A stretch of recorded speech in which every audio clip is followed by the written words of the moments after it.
আসসালামু আলাইকুম রহমতুল্লাহ। এক সময় পৃথিবী কেঁপে উঠেছিল মঙ্গলদের পদধ্বনিতে। শহর জ্বালিয়ে দিয়েছিল, সভ্যতা ধ্বংস হয়েছিল। আর মানুষ ভাবত এদের থামানোর শক্তি কারণেই। বাগদাদ ধ্বংস হয়েছিল, মুসলমানদের জ্ঞান কেন্দ্রে সরকার হয়ে গিয়েছিল।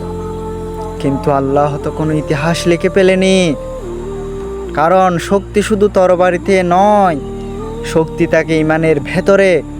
যে মঙ্গলরা ইসলাম ধ্বংস করতে এসেছিল, তারাই একদিন ইসলামের ছায়ায় আশ্রয় নেয়। হালাকু খানের নাতি ভার্গা খান ইসলাম গ্রহণ করেন। যারা কোরআন পুড়িয়ে দিয়েছিল, তারাই একদিন কোরআনকে বুকে ধরে নামাজে দাঁড়ায়। এটাই আল্লাহর পরিকল্পনা, শত্রুকে ধ্বংস না করেই বদলে দেওয়া। আজ আমরা আমেরিকার দাপট দেখি, অর্থনীতি, অস্ত্র, প্রযুক্তি, সব কিছুতে আধিপত্য তাদের। অনেকে ভাবে এই শক্তির পতন নেই, কিন্তু ইতিহাস বলে কোনো শক্তি চিরস্থায়ী নয়। রোম ছিল, মঙ্গল ছিল, সবাই গেছে, থেকে গেছে শুধু সত্য আর সত্য।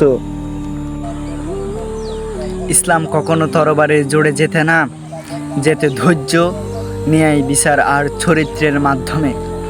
আজ আমাদের কাজ যুদ্ধ নয়, আমাদের কাজ নিজেদের ঠিক করা, ঈমান শক্ত করা, আমল ঠিক করা। কারণ যখন মুসলমানরা জেগে ওঠে, তখন ইতিহাস আপনা আপনিই বদলে যায়।